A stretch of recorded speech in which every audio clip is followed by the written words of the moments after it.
नमस्कार मंडळी, श्री स्वामी समर्थ सर्वांना. तुमचं सर्वांचं आजच्या या व्हिडिओमध्ये अगदी मनापासून स्वागत. मंडळी, आजचा व्हिडिओ अतिशय स्पेशल आणि खास आहे आणि त्याचबरोबर तितकाच महत्त्वपूर्णसुद्धा आहे. त्यामुळं व्हिडिओ शेवटपर्यंत बघा. व्हिडिओमध्येच अर्धवट जर सोडला तर पूर्ण माहिती तुम्हाला मिळणार नाही आणि अतिशय महत्त्वाची माहिती तुमची ऐकायची राहून जाईल.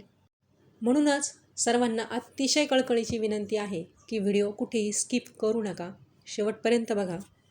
आजचा व्हिडिओ अतिशय महत्त्वाचा व्हिडिओ आहे. तर चला, वेळ न घालवता व्हिडिओला सुरुवात करू. मंडळी, आपण जेव्हा प्रवासाला घराबाहेर पडतो, आता आजकाल तर कसं झालं आहे बघा, घरातून आपण बाहेर पडलो तर पुन्हा घरी येऊ याची शाश्वती राहिलेली नाही. म्हणूनच आज मी तुमच्यासाठी खास विषय घेऊन आलेले आहे. हा व्हिडिओ बऱ्याच दिवसापासून मी विचार करत होते की ही गोष्ट तुमच्यापाशी शेअर करावी, तुम्हाला सांगावी. ज्यांची श्रद्धा आणि विश्वास आहे ते या व्हिडिओचा लाभ करून घेतील. आजच्या व्हिडिओमध्ये ज्या काही तुम्हाला महत्त्वाच्या गोष्टी मी सांगणार आहे त्या काहींना माहिती आहे, काहींना माहिती नाही. मला माहिती आहे तर मला असं वाटलं की तुम्हालासुद्धा माहिती असावं, म्हणून मी आज सांगते आहे. तर बघा, आपण देवाला जातो म्हणजे 4 धाम यात्रा असेल, 2 धाम यात्रा असेल, किंवा कोणी फिरायला जातं, काहींना मीटिंग असती, किंवा काहींना रोजच्या कामासाठी कितीतरी किलोमीटरचा प्रवास रोज करावा लागतो.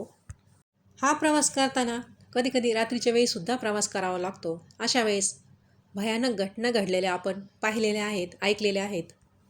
बऱ्याच वेळेला अशी संकटं येतात की ज्याची आपण कल्पनासुद्धा केलेली नसते. तर हा प्रवास करत असताना काही वस्तू आपल्याला बरोबर ठेवायच्या आहेत. इथं तुम्हाला मी काही वस्तू सांगणार आहे. यापैकी निदान एक तरी वस्तू आपल्याजवळ नेहमी असावी, ती जवळ जरूर ठेवा. निदान प्रवासाला लांब जात असाल तर एक तरी वस्तू आठवणीने बरोबर घ्या. शक्य असेल तर मी ज्या वस्तू तुम्हाला आता इथं सांगणार आहे त्या वस्तू बरोबर जरूर ठेवा. या वस्तू जर आपल्याबरोबर असतील ना तर प्रत्यक्ष स्वामी महाराज आपल्याबरोबर असतात, आपली काळजी घेत असतात, हे लक्षात घ्या. चला तर मग वेळ न घालवता अशा कोणत्या गोष्टी आहेत की ज्या आपण लांब प्रवासाला निघाल्यावर बरोबर घ्यायच्या आहेत. आता सर्वात पहिली वस्तू, आता याला वस्तू म्हणता येणार नाही, आता ही आपल्याला एक सवय लावून घ्यायची आहे. ही सवय मी माझ्या आयुष्यात मी स्वतःला लावून घेतलेली आहे. माझ्या घरातल्यांनासुद्धा मी ती सांगितलेली आहे. आता तुम्हालासुद्धा सांगते. एकदम साधी आणि सोपी आहे.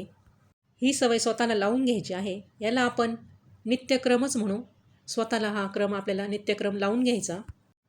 रोज आपण देवपूजा करतो, त्यानंतर स्वामी महाराजांचं दर्शन घेतो, महाराजांबरोबर सर्व देवी देवतांचा दर्शन घेतो, आशीर्वाद घेतो.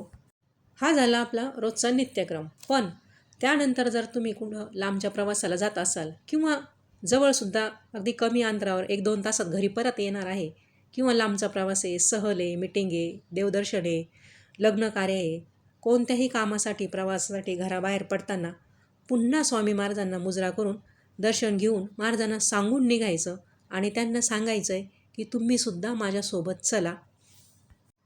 ही सवय मी स्वतःला लावून घेतली आणि माझ्या घरातील सर्वांनाच मी सांगत असते की घराबाहेर पडताना महाराजांना सांगूनच, मुजरा करूनच, त्यांना सोबत घेऊनच घराबाहेर पडा.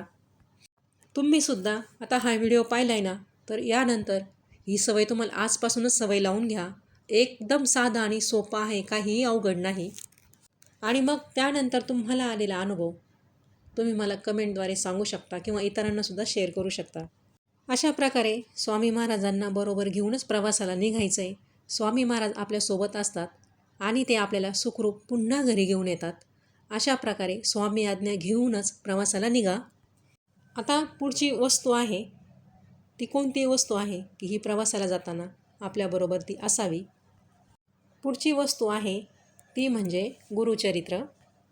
गुरुचरित्र हा ग्रंथ अतिशय पॉवरफुल आणि प्रभावी ग्रंथ आहे आणि तितकाच तो दिव्य ग्रंथ आहे. तुमच्या बॅगमध्ये, गाडीमध्ये जर जागा असेल तर हा ग्रंथ जरूर बरोबर ठेवा. श्री गुरुचरित्र ग्रंथ बरोबर असला म्हणजे प्रत्यक्ष दत्त महाराज, स्वामी महाराज तुमच्यासोबत आहेत. हा ग्रंथ म्हणजे संरक्षण कवचच आहे बरं का, हे लक्षात ठेवा. त्यानंतर पुढची दुसरी गोष्ट ती म्हणजे स्वामीचरित्र सारामृत हा ग्रंथ. श्री स्वामीचरित्र सारामृत हा ग्रंथ अतिशय छोटा आहे. कमीत कमी जागेमध्ये तो तुम्ही बरोबर नेऊ शकता. स्वामीचरित्र सारांश हा सुद्धा अतिशय दिव्य ग्रंथ आहे. हा ग्रंथ बरोबर असला म्हणजे प्रत्यक्ष स्वामी महाराज तुमच्या सोबत आहेत. भिवू नकोस, मी तुझ्या पाठीशी आहे, असं स्वामी सांगत असतात. आता सर्वात पहिलं मी सांगितलं की एक सवय लावून घ्यायची आहे. त्याच्यानंतर तुम्हाला 2 वस्तू सांगितल्या आहे या बरोबर न्यायच्या. आता तिसरी वस्तू सांगते मी, पण त्या अगोदर बघा, आपण जेव्हा कुलदेवी किंवा कुलदैवत यांचा मान सन्मान करण्यासाठी, त्यांच्या दर्शनासाठी जेव्हा आपण जातो, त्यावेळेला कुलदैवत आणि कुलदेवी यांचे टाक आपल्यासोबत असतात. म्हणजे प्रत्यक्ष आपले आईवडीलच आपल्याबरोबर असतात. त्यामुळं अशा वेळेस बाकीचे तुम्ही ग्रंथ बरोबर नेण्याची फार आवश्यकता नाही. न्यायचे असेल तर तुम्ही ते नेऊ शकता.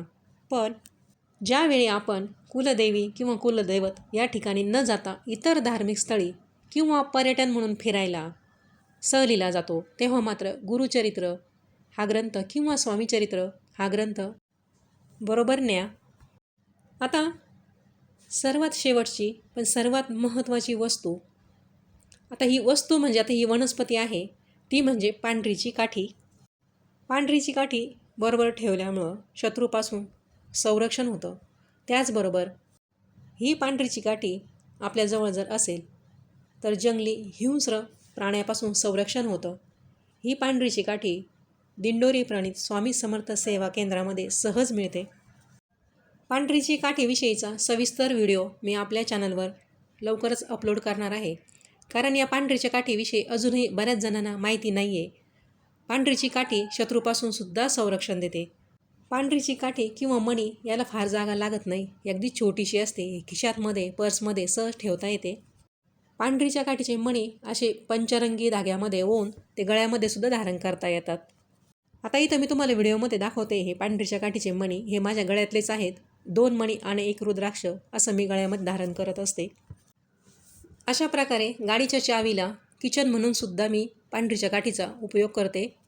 आपण प्रवासाला गेलं म्हणजे अशी पांढरीची काठी जरूर बरोबर ठेवा. ही काठी बरोबर ठेवायला एकदम सोपं आहे. तर मंडळी, अशा प्रकारे ही खूप महत्त्वाची माहिती मला तुमच्यापर्यंत पोहोचवायची होती. अगोदर सांगितल्याप्रमाणे यापैकी कोणतीही एक वस्तू तरी निदान प्रवासाला जाताना बरोबर असावी. तर असो, मला असं वाटतं अतिशय उपयुक्त माहिती तुमच्यापर्यंत पोहोचली. व्हिडिओ पूर्ण पाहिल्याबद्दल सर्वांचे मनापासून धन्यवाद. श्री स्वामी समर्थ सर्वांना.